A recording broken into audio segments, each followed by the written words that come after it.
4월 16일 주일 오전 예배를 하나님께 드리겠습니다. 다 같이 묵상기도 하시겠습니다. 찬양하라 내 영혼아, 찬양하라 내 영혼아, 온 마음과 정성 다하여 주 찬양하라.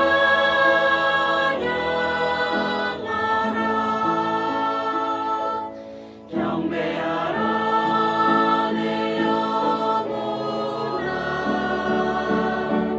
경배하라 내 영혼아, 온 마음과 정성 다하여 주 경배하라.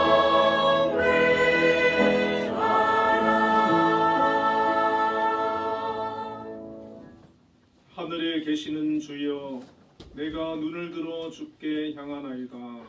아멘.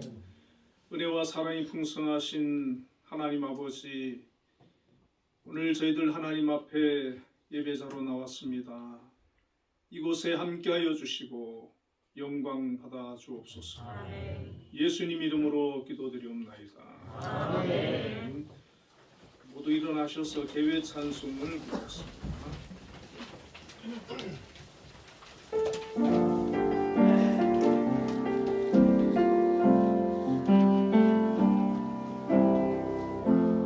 햇살보다 밝게 빛나는 주의 영광,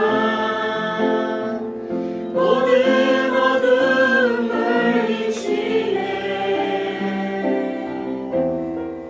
누구도 주 앞에 나가설 수 없네. 주의 거룩한 보좌 앞에 오직 주의 보혈, 주의 등유에 지하여 나가니. 왕 대신 주 앞에 나 경배합니다. 주님만 찬양받기 합당하시니. 존귀와 영광 물러나 주소서. 오 주 앞에 나 나갑니다. 왕 대신 주 앞에 나 경배합니다. 주님만 찬양받기 합당하시니. 큰 존귀와 영광 물러 받으소서. 오 주 앞에 나 나갑니다. 오 주님 내가 나갑니다.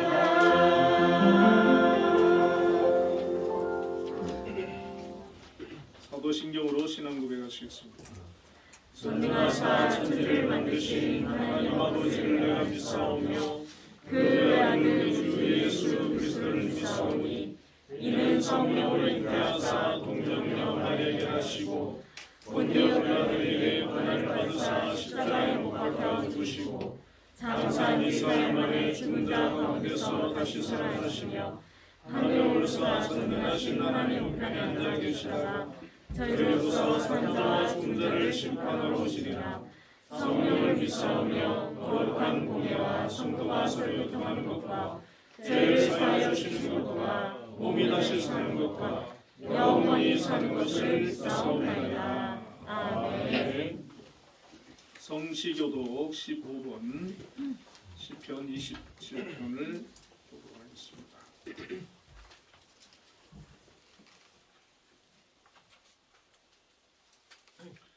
여호와는 나의 빛이요 나의 구원이시니 내가 누구를 두려워하리요.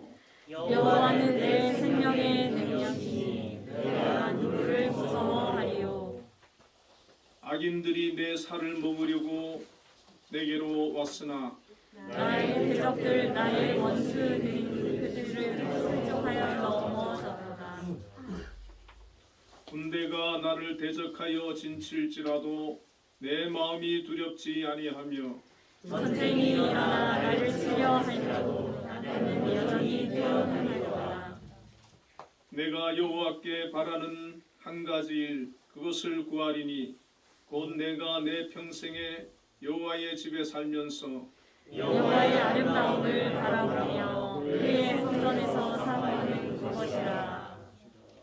여호와께서 환난 날에 나를 그의 초막 속에 비밀히 지키시고 그의 장막 은밀한 곳에 나를 숨기시며 높은 바위 위에 쓰시리로다. 이제 내 머리가 나를 둘러싼 내 원수 위에 들리리니 내가 그의 장막에서 즐거운 제사를 드리겠고 노래하며 여호와를 찬송하리로다. 아멘. 자리에 앉으셔서 432장 찬송을 드리겠습니다.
기도드리겠습니다.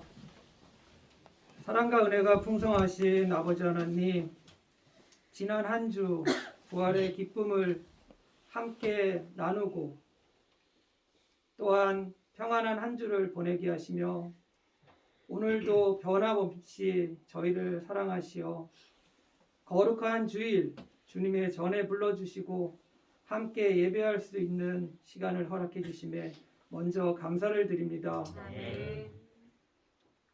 주님, 지난 한 주를 돌아보면 저희가 세상에 이끌려 주님의 말씀을 듣지 않고 살았음을 고백합니다. 저희가 주님에 따라 순종하지 않고 살았음을 용서하여 주시고 이번 한 주간은 주님의 말씀에 따라 묵상하고 실천하는 삶을 사는 한 주를 보내게 하여 주시옵소서. 어떠한 사정으로 함께 예배드리지 못하는 성도들이 있습니다.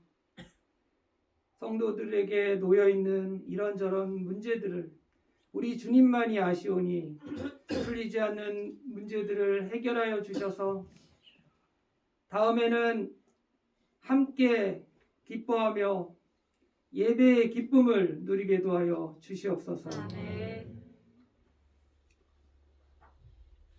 하나님의 뜻으로 세워주신 한빛교회가 주님의 안에서 하나 되게 하여 주시고 주님의 사랑의 실천을 이웃과 나누고 베푸는 헌신과 섬김의 교회로 삼아 주시옵소서.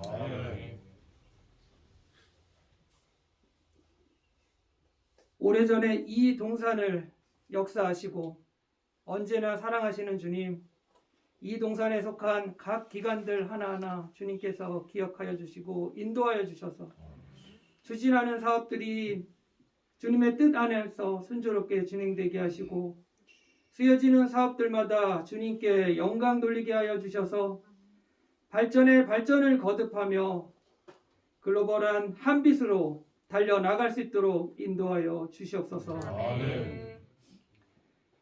또한 한빛 예술단을 아낌없이 사랑해 주셔서 앞으로 있을 해외 공연과 창단 20주년 기념 국내 공연이 아름다운 연주를 통해 희망과 감동을 전하며 성공적인 연주회가 되게 하여 주시옵고 국내를 넘어 세계로 끊임없이 도전하고 성장하는 한빛 예술단이 되게 하여 주시옵소서. 이를 위해 늘 애쓰시는 장로님을 기억해 주시고 주님이 맡겨주신 사명을 감당할 때 부족함이 없도록 더 큰 능력을 부어주시고 무엇보다도 영육 간의 강건함을 허락하여 주시옵소서. 고난과 시련의 역사를 거듭하면서도 안정과 성장을 지속해온 대한민국을 긍휼히 여기시어 위정자들을 통해 서로가 갈등하기보다는 협력과 소통으로 바른 정치로 진정 국민이 행복하고 아름답고 정의로운 대한민국으로 나아가도록 인도하여 주시옵소서. 계속되는 북한의 위협과 끝나지 않은 우크라이나 전쟁을 종식시켜 주셔서 모두가 바라는 한반도와 전 세계의 평화의 뿌리를 깊이 내리게 하여 주시며 지금도 재난으로 힘들어하는 많은 국내의 이웃들에게 주님이 친히 찾아가 주시고 위로해 주셔서 빠른 회복을 통해 주님 치유될 수 있도록 인도하여 주시옵소서. 오늘 말씀을 전해주실 공강훈 목사님을 저희가 주님 영육간에 강건케 붙들어 주시고 성령으로 충만케 하셔서 전해주시는 말씀이 듣는 저희들에게는 생명의 말씀의 시간이 되고 풍성한 은혜를 깨닫는 복된 예배 시간이 되게 하여 주시옵소서. 하나님의 일꾼으로 삼아주신 김영하 전도사님에게도 주님이 맡겨주신 사역을 잘 감당할 수 있도록 지혜와 능력을 더하여 주시옵소서. 아침 일찍 나와 수고하는 한빛 찬양대의 헌신을 기억하여 주시고 주님께 높이 올려드리는 아름다운 찬양과 영광스러운 찬양을 기뻐 받아 주시옵소서. 보이지 않는 곳에서 순종하는 마음으로 섬기는 손길들을 기억하여 주시고 주님이 예비하신 복을 더하여 주시옵소서. 주님, 오늘 이 자리에 저희가 들고 나온 간절한 기도 제목들을 주님께서 응답하여 주시고 또한 이번 한 주도 주님이 동행하여 주셔서 승리하는 삶을 살아가기를 소망하며 이 모든 말씀을 예수님의 이름으로 기도드립니다. 너의 필요와 간구 모두 아시네 하나님 들어주신다. 너의 기도를 늘 함께하여 주시네.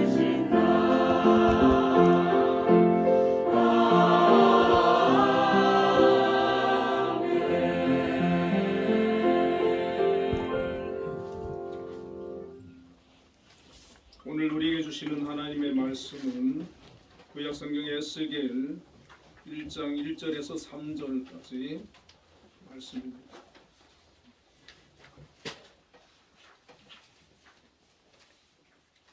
우리 같이 합독하도록 하겠습니다.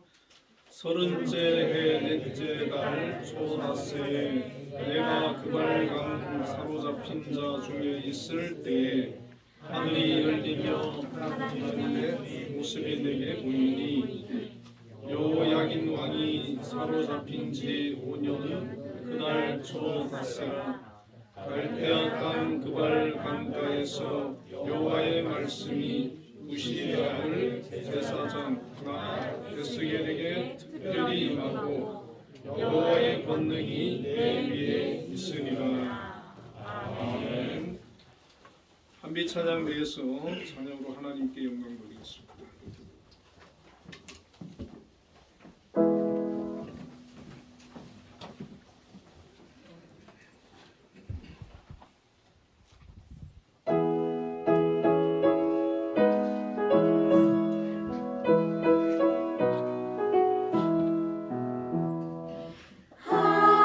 하나님의 말씀은 생명의 말씀이라. 광야 같은 세상에 길 잃고 방황할 때 절망 중에 빠진 이 몸 하나님 보아서 생명샘이 솟아나와 새 힘이 넘칩니다. 하나님의 말씀은 은혜의 말씀이라. 누구든지 믿고서 참으로 회개하며 하나님이 사해 주사 구원함 베푸시고 가히 없는 그 은혜로 늘 품어 주십니다.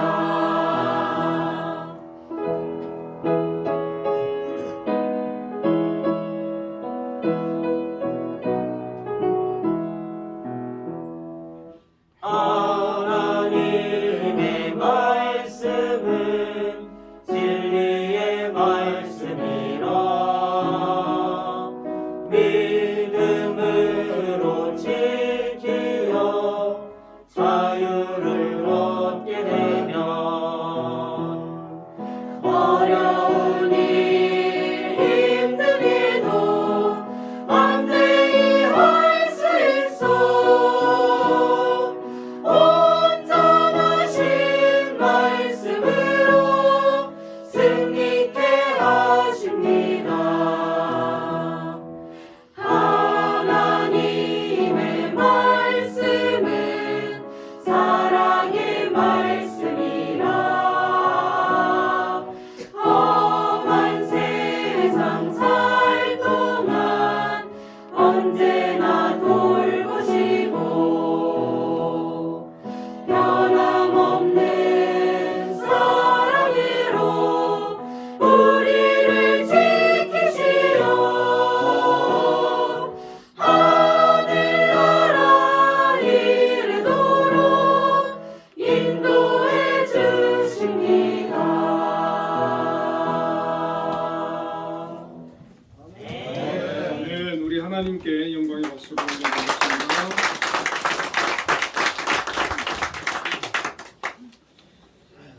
네, 우리 옆에 분들하고 인사를 한번 나누겠습니다. 하나님을 만나십시다. 하나님을 만나십시다. 오늘 본문의 말씀을 가지고 절망에서 만난 하나님이라는 제목으로 함께 은혜를 나누겠습니다. 2020년에 북한 교회사를 정리한 충주 양의문 교회 강석진 선교사님이 계십니다. 이분은 1992년 10월에 중국 단둥성을 방문한 계기로 북한 선교를 하게 되었습니다. 2012년 신변의 위협을 느껴 돌아오기 전까지 식량 지원을 비롯해서 라디오를 보급하고 또 성경을 전달하고 제자 양육과 파송 등의 사역을 해왔다고 합니다. 강 선교사의 말에 따르면 북한에 종교의 자유가 없고 또 기독교에 대한 탄압이 극심함에도 불구하고 지하교회가 있다고 합니다. 이 지하교회 교인들은 북한 당국의 감시와 박해를 피해가면서 신앙을 지키는데 그들을 가리켜서 그루터기 신앙인들이다 라고 말합니다. 그들은 어렸을 때 신앙생활을 했던 사람들로 지하교회에서 예배도 드리고 또 전도도 하고 성탄 예배도 드리고 또 자체적으로 목회자를 양성해서 지하교회에 목회자도 있다고 합니다.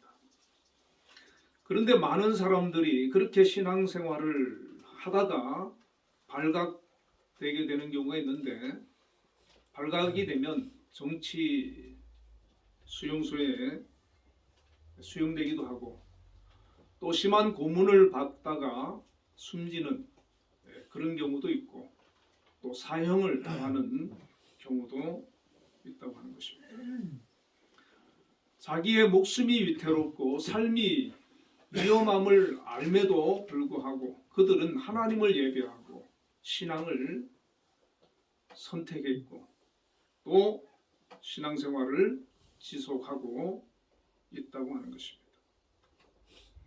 구약시대에도 나라를 잃고 더 이상 성전에서 제사 드릴 수 없는 그런 시대가 있었습니다. 바로 바벨론 포로 70년 기간이었습니다. 이스라엘 백성들은 바벨론에 의해서 나라를 잃고 성전이 무너지는 아픔을 겪었습니다. 오늘 본문에 등장하는 에스겔 선지자는 바벨론 2차 침공 때에 포로로 잡혀갑니다. 바벨론에서 선지자로 22년간 사역을 했던 인물이었습니다. 이 에스겔 선지자는 제사장 가문에서 태어나서 제사장으로서 앞으로 성전에서 하나님을 섬기는 그런 꿈을 품고 성장했고 또 그것을 준비하던 그런 사람이었습니다. 구약에서의 제사장은 대단히 영광스러운 직분이었습니다. 성전에서 하나님을 섬기는 직책이었고 백성들의 영적인 지도자였기 때문입니다. 그런데 이 에스겔은 제사장 신분임에도 불구하고 제사장의 직분을 감당할 수 없게 되었습니다. 왜 그렇습니까? 나라가 무너졌고 성전이 무너졌기 때문입니다.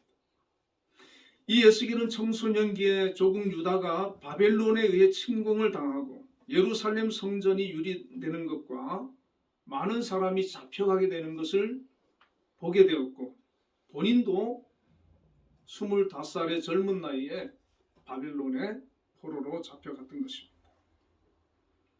믿음의 사람에게 가장 행복한 순간은 하나님께 마음껏 예배할 때입니다. 하나님을 찬양할 때이고 하나님의 말씀을 묵상하면서 하나님께 기도하는 그 시간이 행복한 시간이고 복된 시간입니다. 그러나 여러 가지 이유로 인해 가지고 우리가 더 이상 하나님께 예배를 드릴 수 없는 그런 환경이 되어질 때 믿음의 사람에게서는 그것만큼 힘들고 고통스러운 것은 없는 것입니다. 우리도 코로나로 인해서 잠시나마 비대면으로 예배를 드릴 때 여러분은 어떠셨습니까? 어떤 분은 아마 많이 갈급하고 힘들었을 것입니다. 하나님 앞에 교회에 모여서 함께 예배할 수 없고 집에서 스마트폰으로 예배를 드려야만 되는 그런 처지를 당했을 때 너무나 힘들고 갈급하지 않았습니까? 물론 우리가 혼자서 예배 드려도 하나님은 받으십니다. 어디서나 하나님은 계시기 때문에 그 예배를 받으시지만 함께 모여서 예배 드리는 것과 혼자서 예배 드리는 것은 다를 수밖에 없습니다. 이 코로나 기간 동안에 신앙이 얕은 분은 여행을 가면서 차 안에서 스마트폰을 켜놓고 비대면 예배를 드리고 예배를 드렸다라고 얘기를 하는 분도 있다고 합니다. 그러나 정말 하나님의 사랑을 갈급하고 하나님 앞에 예배 드리고자 하는 사람은 하나님의 전에 나와서 예배를 드리기를 소원하는 것입니다. 그런데 이 에스겔은 성전이 더 이상 성전에서 하나님께 제사 드릴 수 없고 하나님을 섬길 수 없는 머나먼 이국 땅 바벨론에 지금 포로로 잡혀가는 그런 처지가 되었습니다. 이 에스겔은 얼마나 힘들고 고통스러웠겠습니까? 이 에스겔뿐만 아닙니다. 포로로 잡혀갔던 수많은 유대인들이 이 에스겔과 똑같은 고통을 겪고 있었고 심적으로 힘들어할 수밖에 없었습니다. 이 시대에 에스겔과 바벨론 포로로 잡혀간 유대인들은 풍전등화와 같은 조국의 상황과 국제 정세를 바라보면서 하나님께 세 가지의 질문을 하게 됩니다. 첫 번째 질문은 전능하신 하나님의 백성들이 어떻게 이방인들에 의해 고통을 당하며 유린을 당하며 멸망을 당할 수 있는가라는 질문이십니다.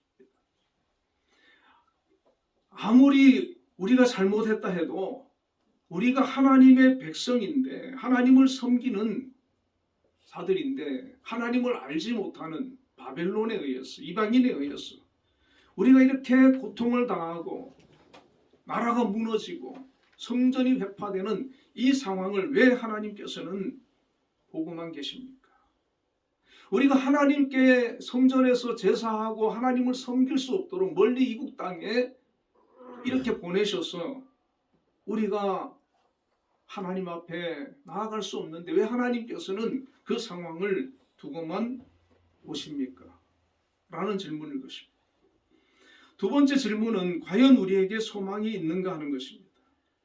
이미 포로로 잡혀간 지가 수년이 흘렀고 또 고국에서 들려오는 소식은 저들이 어려움을 겪는다고 해서 하나님께 회개하고 믿음으로 돌아가며 하나님을 찾고 의지하는 것이 아니라 다른 강대국을 의지하고 오히려 더 그럴수록 하나님을 떠나고 우상을 섬기고 회개치 않는 그런 소식들을 듣게 되는 것입니다.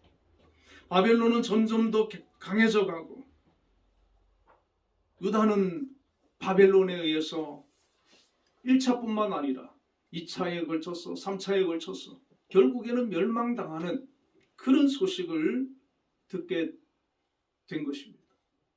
그래서 이들은 세 번째 질문을 하게 됩니다. 과연 하나님이 지금 우리와 함께 계십니까? 라는 것입니다. 하나님이 우리를 버리신 것은 아닌가? 하나님은 우리를 떠나신 것은 아닌가? 그리고 과연 이스라엘은 회복될 수 있는가? 라고 하는 질문입니다. 여러분, 우리는 어떻습니까? 우리도 때로는 견디기 어려운 고통을 만날 때가 있습니다. 예상치 못한 질병에 우리가 걸릴 수도 있고 사고를 당할 수도 있고 경제적으로 손해를 볼 수도 있고 사람과의 관계 속에서 큰 아픔을 겪을 수도 있습니다.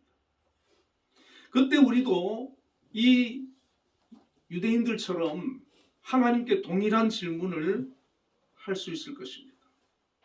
하나님, 왜 믿는 나에게 이런 고통을 주십니까? 하나님께서 나와 함께 하지 않는 것 아니십니까? 저에게 회복의 소망이 있는 것입니까? 지금 나의 형편을 볼 때 하나님이 나와 함께 계시지 않는 것 같고 너무나 힘들고 소망이 없고 절망 가운데 빠질 때가 있습니다. 아무리 내가 부르짖고 기도해도 하나님께서 내 기도 듣지 않는 것만 같을 때가 있습니다.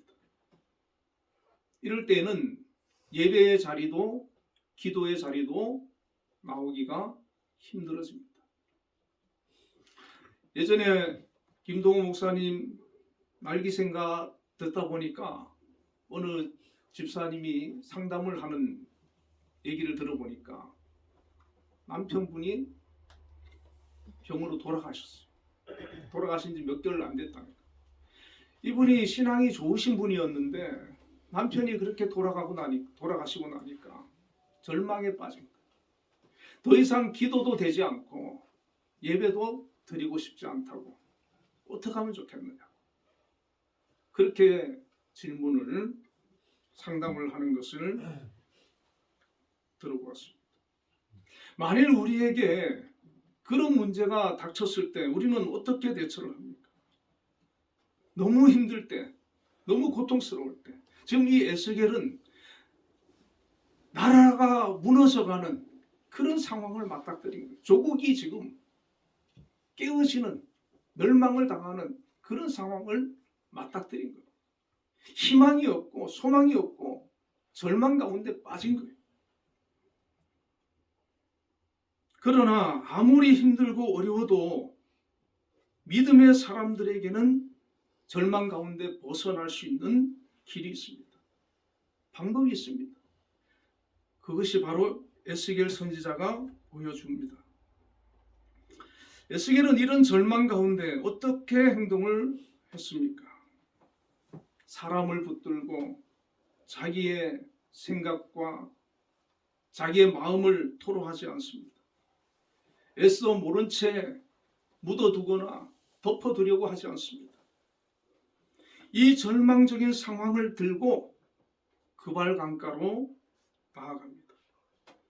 그발 강가로 나아갔다는 것은 에스겔이 절망 가운데 빠져 있는 것이 아니라 민족의 장래를 위해 하나님 앞에 기도로 나아갔다는 것입니다. 시편 137편 1절에 보면 우리가 바벨론의 여러 강변 거기에 앉아서 시온을 기억하며 울었도다 라는 말씀이 있어요. 이 바벨론의 포로로 잡혀갔던 이 유대인들은 그발 강가나 여러 강변에 앉아서 시온을 향하여 예루살렘을 향하여 울었다는 겁니다. 이 울었다는 것은 하나님께 부르짖어서 조국을 위해서 기도했다는 얘기죠. 이 에스겔도 기도의 자리 그발 강가로 달려나갑니다. 이 그발 강가는 하나님의 사람들이 유대인들이 기도하는 곳이었습니다. 이스라엘 백성들은 하나님께 기도하기 위하여서 우리나라는 기도원을 많이 가지 않습니까? 이분들은 강가로 가는 거예요. 또 광야로 나가는 거예요. 정말 하나님께 기도하고 싶을 때 이들은 강가로 가서 울면서 하나님께 기도를 했습니다. 이 에스겔이 매일매일 강변에 앉아서 예루살렘을 생각하며 하나님께 눈물로 기도를 했습니다. 바로 이것이 에스겔이 우리에게 보여주는 중요한 영적인 메시지입니다. 우리는 힘들 때, 어려울 때, 절망 가운데 있을 때 어떻게 하고 있습니까? 어떤 분은 보니까 힘드니까 여기저기 전화를 하더라고요. 사람을 만나서 속에 있는 얘기를 하고 누군가에 대해서 비난을 하고 화풀이를 하고 심지어 소리를 지르더라고요. 그런데 어떤 분은 보니까 아무에게도 그 힘든 부분을 드러내지 않고 하나님 앞에 전으로 나와서 눈물로 기도하는 거예요. 그런데 그렇게 기도하시는 분의 얘기를 들어보니까 참을 수 없었는데 용서가 되지 않았는데 분노가 치밀어 올랐는데 하나님 앞에 기도하면서 그것들이 사그라지고 그것들이 사라지면서 마음의 평안을 얻고 이해가 되기 시작하고 용서가 되기 시작하고 모든 것을 이길 수 있는 힘을 하나님께서 주시더라라는 간증을 들어보았습니다. 가장 힘들 때, 절망 가운데 있을 때, 고통을 경험했을 때, 희망이 보이지 않을 때 우리 믿음의 사람은 사람을 찾을 것이 아니라 세상적인 방법으로 행동할 것이 아니라 에스겔처럼 그발 강가로 나아가야 하는 것입니다. 기도의 자리로 나아가는 것입니다. 나의 그발 강가가 있어야 하는 것입니다. 그곳에 가서 하나님 앞에 때로는 처절하게 엎드려서 이 모든 사정을 아뢰고 부르짖는 것입니다. 예레미야 33장 3절에 너는 내게 부르짖으라 내가 내게 응답하겠고 내가 알지 못하는 크고 비밀한 일을 내게 보이리라 라고 말씀하셨습니다. 하나님께서는 에스겔과 동시대에 선지자로 사역한 이 예레미야에게 너는 내게 부르짖으라 내가 응답하겠고 내가 알지 못하는 크고 비밀한 일을 내게 보이리라는 말씀을 선포하게 하셨습니다. 여러분, 절망 가운데 고통 가운데 힘들고 어려울 때 이 예레미야 말씀처럼 하나님께 부르짖으시기를 바랍니다. 아멘. 살아계신 하나님의 응답을 경험하시기를 바랍니다. 아멘. 하나님은 우리가 부르짖으면 응답해 주겠다는 거예요.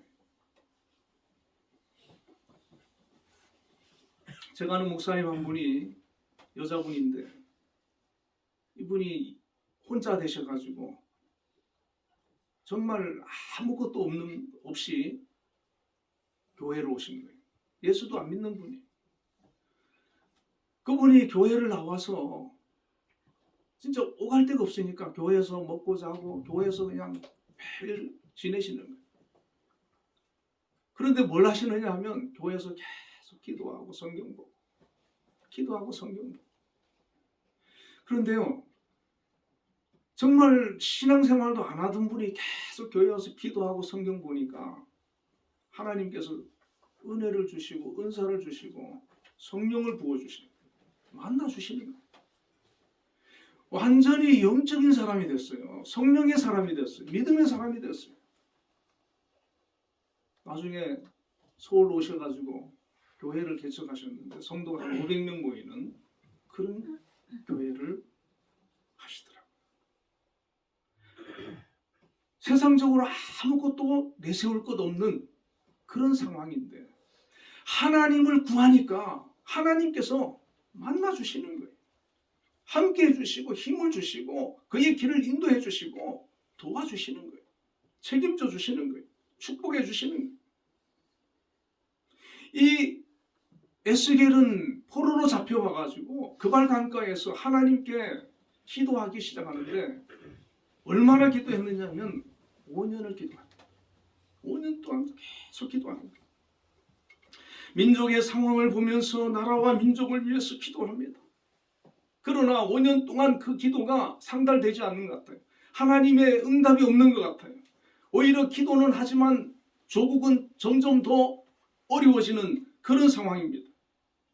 그럼에도 불구하고 에스겔은 기도를 중단하지 않습니다. 왜냐? 내가 지금 할 수 있는 것은 기도밖에 없으니까. 그런 제사장인데 제사장으로서 하나님께 제사로 자기 사명 감당하려면 성전이 있어야 되잖아요. 바벨론 성전이 없어요. 그러니까 자기가 할 수 있는 걸 하는 거예요. 하나님 앞에 기도로 나아가는 거예요. 여러분, 하나님의 응답은 꼭 내가 기도한 대로만 응답되는 것이 아닙니다. 내가 생각지 못한 방법으로 임할 때가 많습니다. 이사야 55장 8절과 9절에 보면 여호와의 말씀에 내 생각은 너희 생각과 다르며 내 길은 너희 길과 달라서 하늘이 땅보다 높음 같이 내 길이 너희 길보다 높으며 내 생각은 너희 생각보다 높으니라. 자, 문제는 여기 있어요. 하나님의 생각과 우리의 생각이 다르다는 겁니다. 에스겔의 기도는 어떤 기도입니까? 하나님, 우리 조국 유다를 지켜주십시오. 회복시켜 주십시오.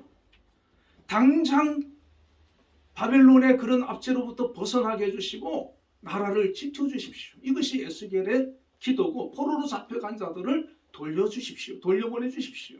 이것이 에스겔의 기도입니다. 그런데 하나님의 뜻은 예레미야를 통해서 주신 메시지가 있는데 그것은 그 일은 반드시 이루어지지만 70년 후에 이루어진다는 거예요. 에스겔이 죽고 난 다음에 그 일이 성취되는 거예요. 얼마나 에스겔의 기도와 하나님의 계획과 다릅니까?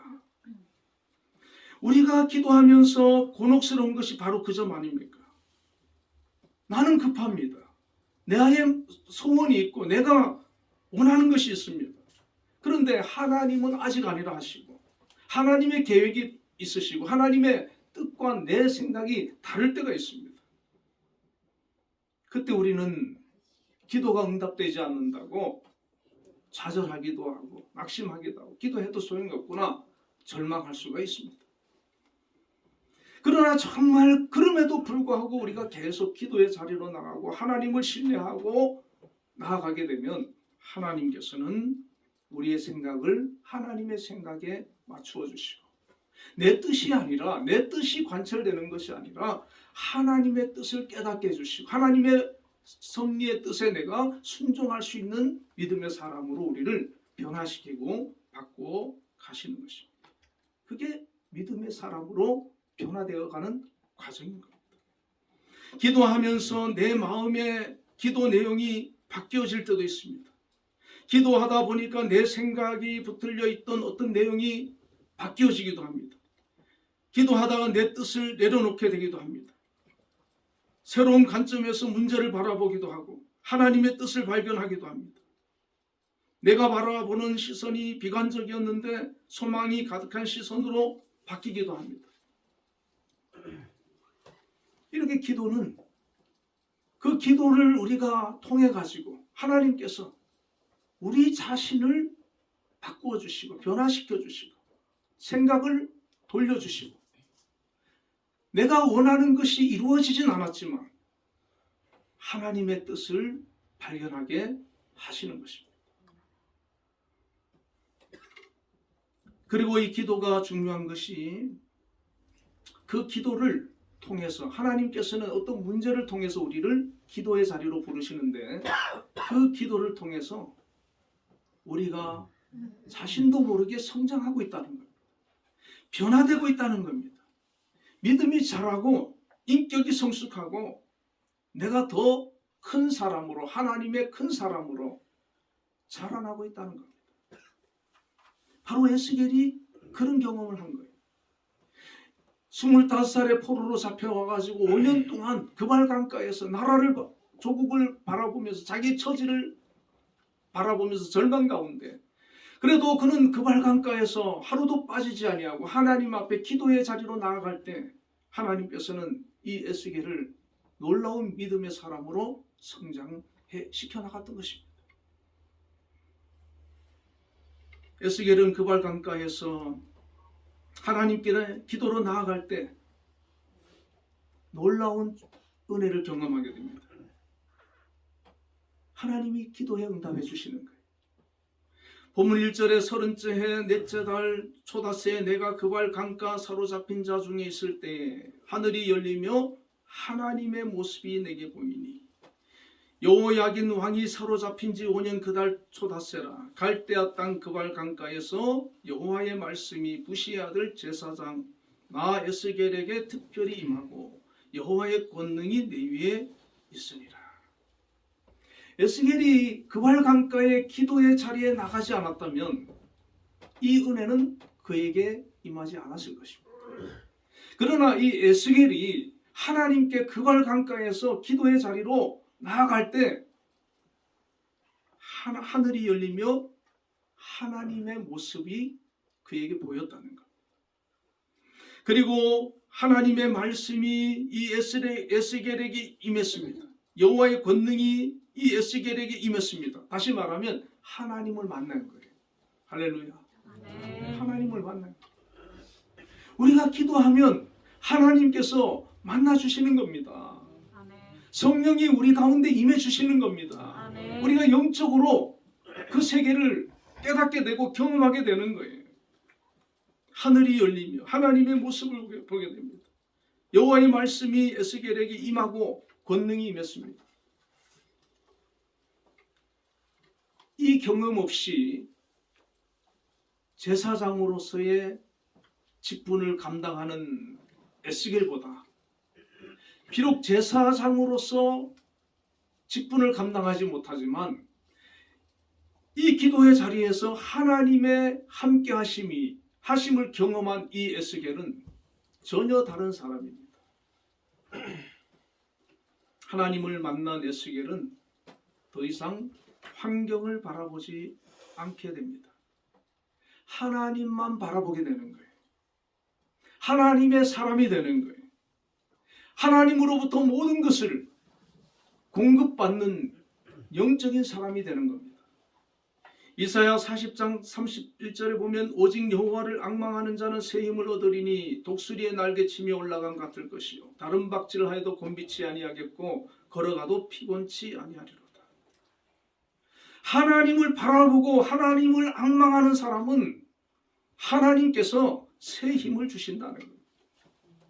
독수리가 날개치며 올라간 같이 하나님께서 그와 함께 해주시고 힘을 주시고 은혜를 주시고 능력을 주신다는 겁니다. 에스겔은 하나님을 만나는 순간 그가 고민하던 것 다 사라졌습니다.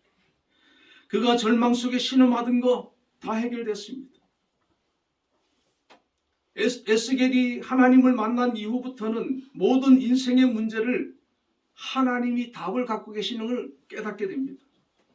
이 세계가 하나님의 섭리 가운데 움직여지고 있음을 깨닫게 됩니다.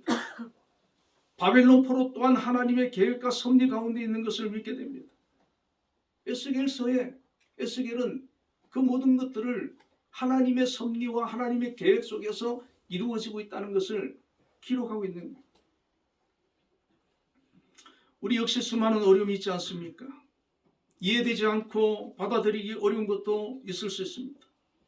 그런 문제들이 우리의 발목을 잡고 우리를 괴롭히고 힘들게 하고 절망 가운데 빠져있게 만들기도 합니다.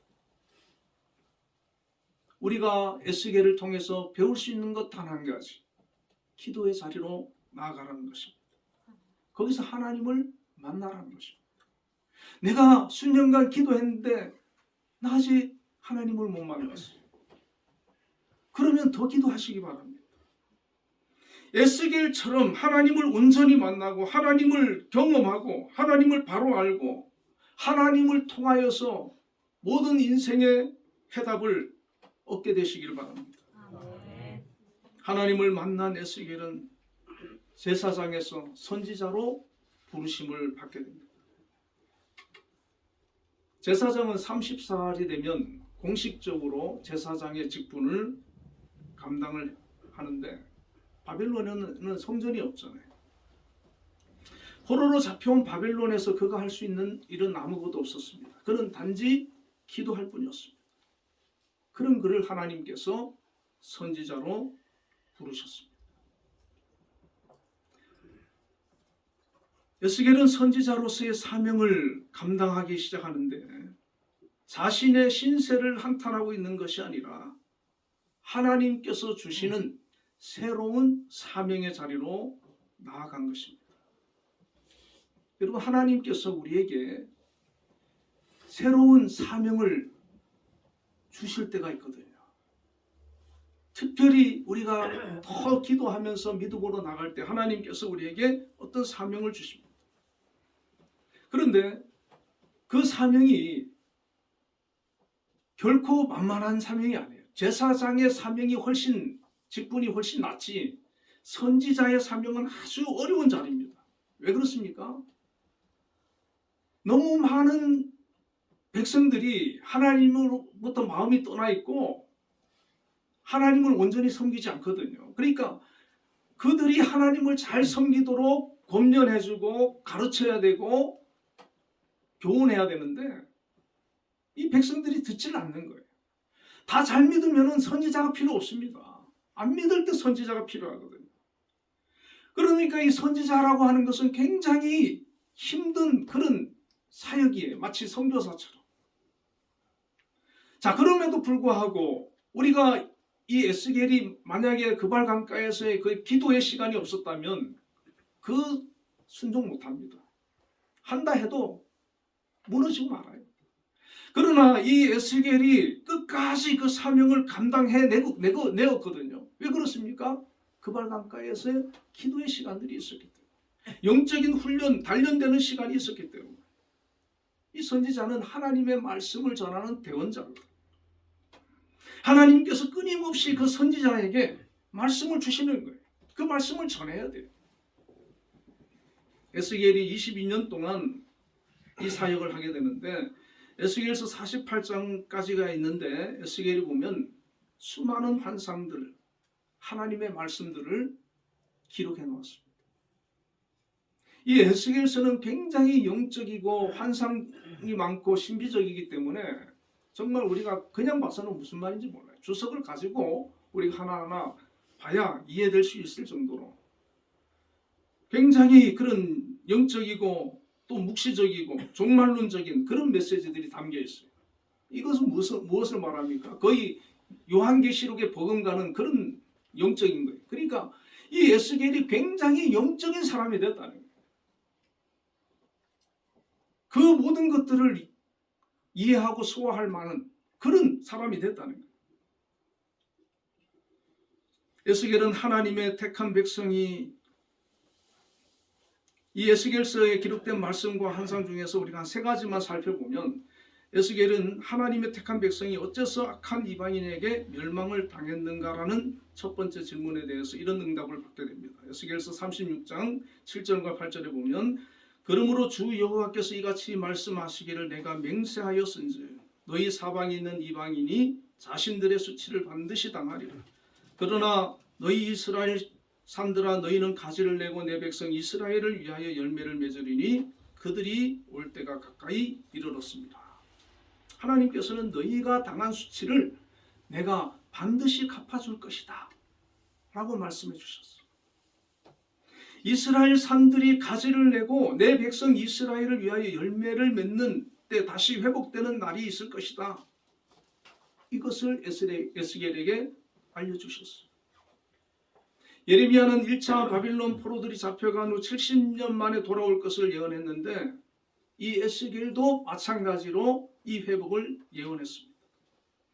두 번째로 과연 우리에게 소망이 있는가라는 질문에 대해서는 이런 응답을 얻었습니다. 에스겔서 7장 37장 7절과 10절에 보면, 이에 내가 명령을 따라 대언하니 대언할 때에 소리가 나고 움직이며 이 뼈 저 뼈가 들어맞아 뼈들이 서로 연결되더라. 이에 내가 그 명령대로 대언하였더니 생기가 그들에게 들어가매 그들이 곧 살아서 일어나 서는데 극히 큰 군대더라.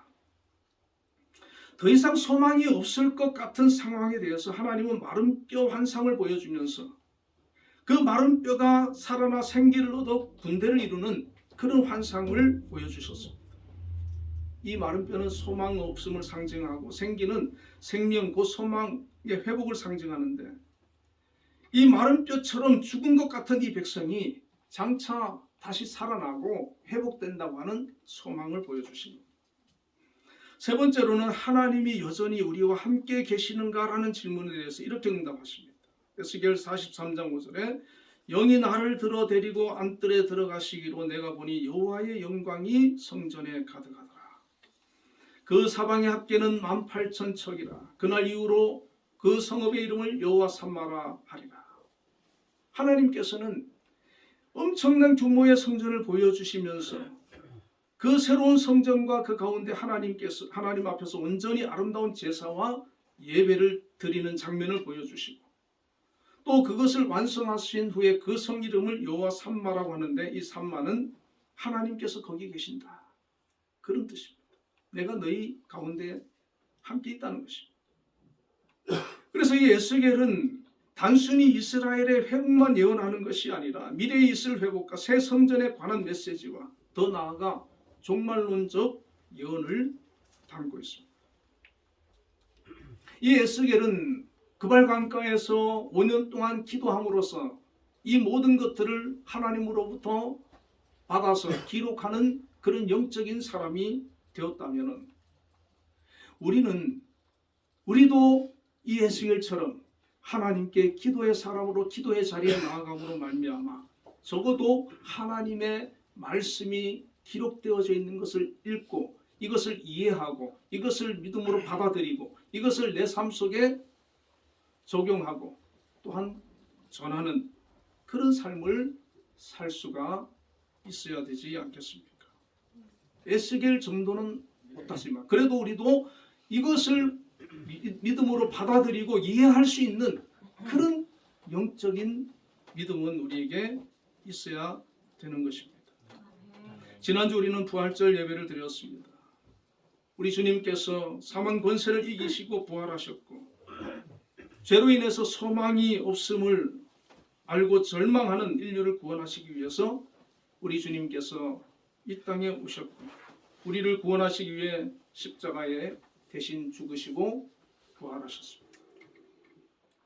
우리 주님께서 에스겔을 찾아오신 하나님처럼 우리를 찾아오신 겁니다. 우리를 찾아오셔서 우리의 죄를 대신해서 죽어주셨습니다.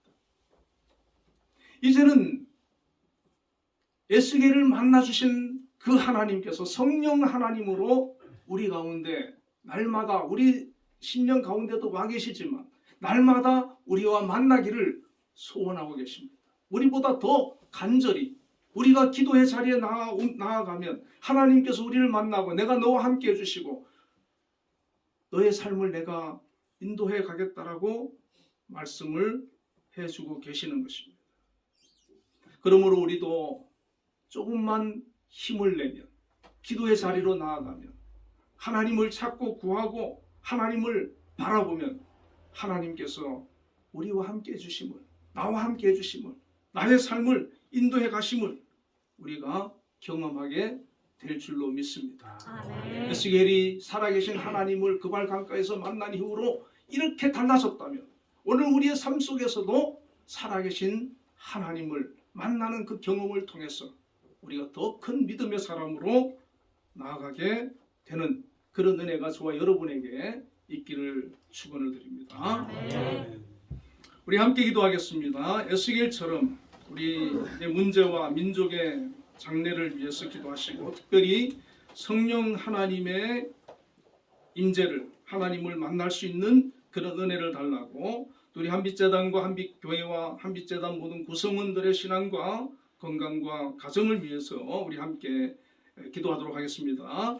기도하겠습니다. 살아계신 하나님 아버지, 이 에스겔처럼 저희도 기도의 사람이 되게 하여 주옵소서. 나라를 위해서, 민족을 위해서, 또 우리의 장래를 위하여서 하나님 앞에 기도하는 하나님의 사람들이 되게 하여 주옵소서. 큰 고통 가운데, 문제 가운데, 어려움 가운데 놓여 있을 때에 절망하고 좌절하고 낙담하고 아버지 머물러 있는 것이 아니라 그 일로 말미암아 하나님 앞에 나아가게 하시고 기도하게 하시고 하나님을 구하게 하시고 하나님 앞에 묻고 부르짖는 저희들 되게 하여 주옵소서.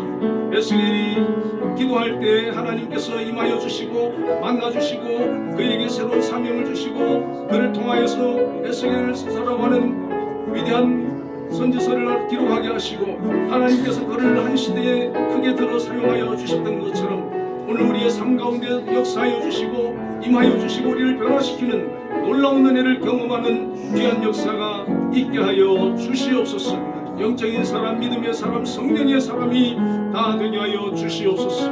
특별히 성령의 기름 부심을 구하는 저희들이 되기를 원합니다. 성령의 충만함을 구하는 저희들 되기를 원합니다. 성령 하나님을 통하여서 저희들이 더욱더 영적인 사람, 믿음의 사람으로 성장해 나가고 변화되어가는 역사가 일어나게 하여 주시옵소서. 하나님 아버지, 한빛재단과 한빛교회와 한빛재단 모든 구성원들 하나님 축복하여 주시고 오늘까지 함께하여 주심을 감사합니다.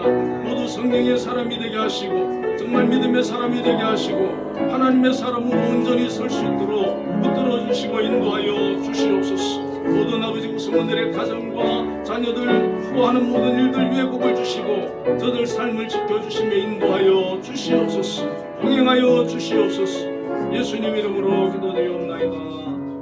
아멘.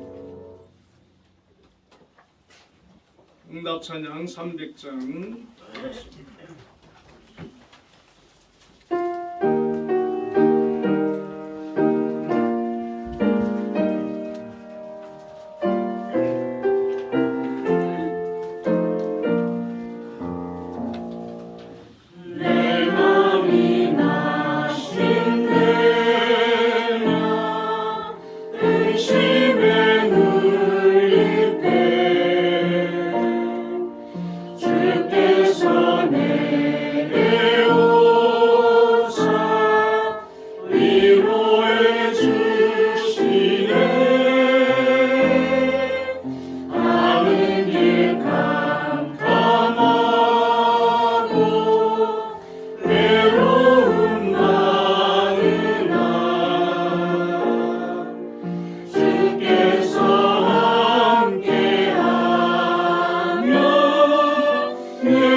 하나님 아버지 크신 은혜와 사랑을 감사합니다. 오늘도 하나님 앞에 예배자로 나와서 예배로 영광 돌리게 하시고 귀한 물질을 또 구별하여 하나님 앞에 믿음으로 드리게 하심을 감사합니다. 하나님 11조를 구별하여서 드린 귀한 손길들 하나님께서 기억하여 주시고 함께하여 주시옵소서. 귀한 직장들 허락해 주시고 또 수입이 있도록 인도하여 주심에 감사했어. 또 하나님 말씀에 순종하여 11조를 구별하여 드렸습니다. 하나님, 특별히 우리 한빛재단에 소속되어서 요소에서 주어진 사명을 최선을 다해 감당하는 우리 한빛교회 귀한 성도님들에게 하나님 크신 은혜로 함께하여 주셔서 소속된 곳에서 주어진 일을 잘 감당할 수 있는 능력을 주시고 재능을 주시고 건강을 주시고 아버지 하나님 모든 필요를 공급하여 주시기를 원합니다. 특별히 우리 한빛재단을 이곳에 세워주셔서 오늘까지 축복해 주시고 사용해 주시며 함께하여 주시며 영광 받아 주심을 감사합니다. 우리 한빛재단을 이끌어 가시는 김양수 장로님 세우시고 오늘까지 함께해 주심을 감사합니다. 앞으로도 이 한빛재단을 든든히 세워나가는데 귀하게 사용하여 주시고 하나님 영광 받아 주시며 하나님의 뜻을 온전히 이루어 나가기에 합당한 은혜를 허락하여 주옵소서. 또한 하나님, 한빛재단에 여러 기관들이 있습니다. 그 기관의 기관장으로 세움을 받아서 또 그 기관을 섬기며 이끌어가는 귀한 기관장님들 세워주셨사오니 저들에게 함께하여 주시고 맡은 바 업무를 잘 감당해 나갈 수 있게 하시며 김양수 장로님을 잘 보좌해서 우리 한빛재단이 세계적인 기관으로 성장해 나가는데 쓰임받을 수 있도록 역사하여 주시옵소서. 또한 아버지 하나님, 우리 한빛교회를 이곳에 세워주시고 귀한 영혼들을 구원하시며 하나님께 예배하는 그런 장소로 사용해 주셨습니다. 우리 신동승 목사님, 은퇴 목사님 그동안 기도로 또 말씀으로 많은 생명의 씨앗을 뿌려왔고 또 두 분 장로님 세우셔서 우리 한빛교회를 위해 헌신하며 충성하며 지금까지 애쓰고 나왔습니다. 또 안수 집사님들과 권사님들 세우셔서 교회를 위해서 기도하며 수고하며 헌신하고 있습니다. 우리 집사님들 또 청년들, 성가대원, 학생들, 주일학교 이르기까지 하나님 앞에 예배자로 맡은 바 사명을 최선을 다해 감당해 가고 있습니다. 이 한빛교회 통하여 영광 받아주시고 저희들의 기도를 들어주시고 이 한빛교회를 통하여 많은 영혼이 구원받게 하여 주시고 주님 만나게 하여 주시고 믿음의 사람들로 온전히 세움받는 귀한 역사들이 있게 하여 주시옵소서. 또 각 가정에도 은혜를 베풀어 주시고 자녀들을 축복해 주시고 가정의 평강과 은총이 충만하도록 함께하여 주시며 각자의 소원을 가지고 하나님 앞에 기도하는 것을 들어주시고 늘 동행하여 주옵소서. 육신적으로 연약한 성도들을 하나님 만져주시고 치유하여 주시고 회복시켜 주시옵소서. 감사의 물 드렸습니다. 하나님 드린 모든 손길 위에 큰 은혜 베풀어 주시고 그 마음의 평강과 기쁨과 은혜가 충만하게 하시고 하나님께서 하늘문을 여시고 축복하시는 그런 놀라운 은혜를 경험하게 하여 주옵소서. 주정금 드렸습니다. 한 주간도 지켜주시며 동행하여 주시며 그 삶을 통하여 하나님 영광 받아주시고 하나님이 함께하심을 경험할 수 있도록 역사하여 주시옵소서. 예수님 이름으로 기도드리옵나이다. 아멘. 인사 한번 나누겠습니다. 주님 안에서 사랑합니다.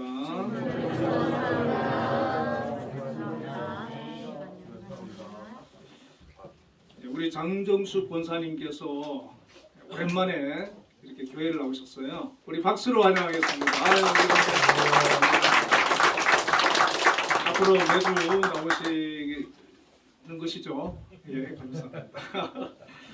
그리고 우리 인송이 권사 집사님께서 코로나 잘 이기시고 오셨네요. 우리 박수 한번 하겠습니다. 고생 많으셨습니다. 그리고 지난주에 우리가 성찬식 할 때 포도주 맛이 좀 어땠습니까?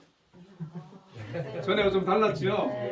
우리 유경환 권사님께서 10년 전에 담아놓은 거를 가져오셨대요.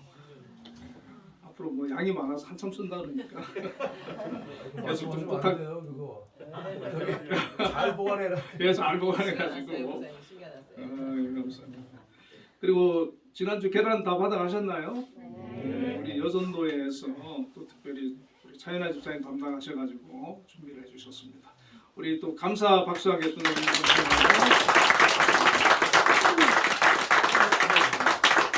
우리 교회를 위해서 많은 분들이 우리 또 찬양대도 우리 박수 한번 하겠습니다. 매주 이렇게 한 10시쯤 벌써 오셔가지고 찬양 준비하시고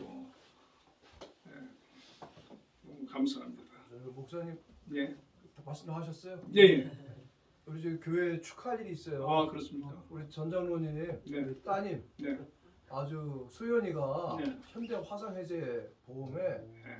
그 뭐 의료 평가사 이거로 들어가서 예. 초봉이 5천만 원이 넘는답니다. 진짜요? 오, 네 우리 박수 한번 하겠습니다. 이번 주 수요일 날 네네, 우리 그 저기 국민의힘 네, 김기현 당 대표가 네네. 우리 한빛 방문합니다. 아 그래요? 예, 우리 저기 제가 한빛예술단 예. 좀 도와달라고 아, 해서 부탁을 드렸더니 네. 방문하시겠다고. 네. 아 김기현 그 당대표가 또 장로님이시네요. 예, 맞습니다. 또 한빛 이렇게 관심 가져주셔서 감사하고 앞으로 많은 도움도 줄 수 있도록 했으면 좋겠네요. 예. 우리 장로님께서 참 너무 그냥 열심히 그냥 하시는 것 같아요. 우리 한빛 예술단도 그렇고 한빛 재단 위해 가지고 여러분 다 아시죠, 그죠? 예. 저는 느껴져요. 우리 장로님 얼마나 노력하시는지 그냥 되는 게 아니거든요. 특히 그 장에 있는 게 책임이 굉장히 무겁습니다. 열심히 잘 감당하시는 면을 너무 귀하다고 생각 들고요. 우리 장로님 위해서도 박수 한번 주세요.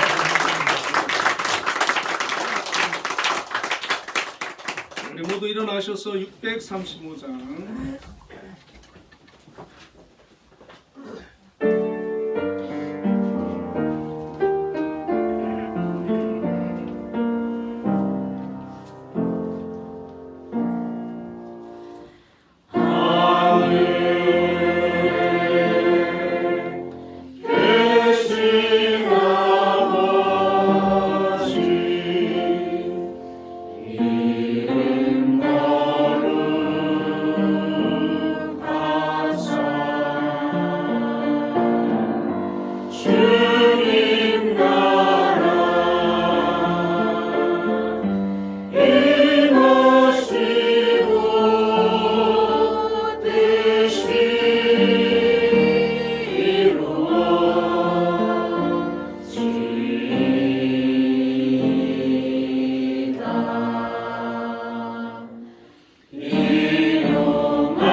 여호와를 경외하는 자는 이같이 복을 얻으리로다. 여호와께서 시온에서 내게 복을 주실지어다.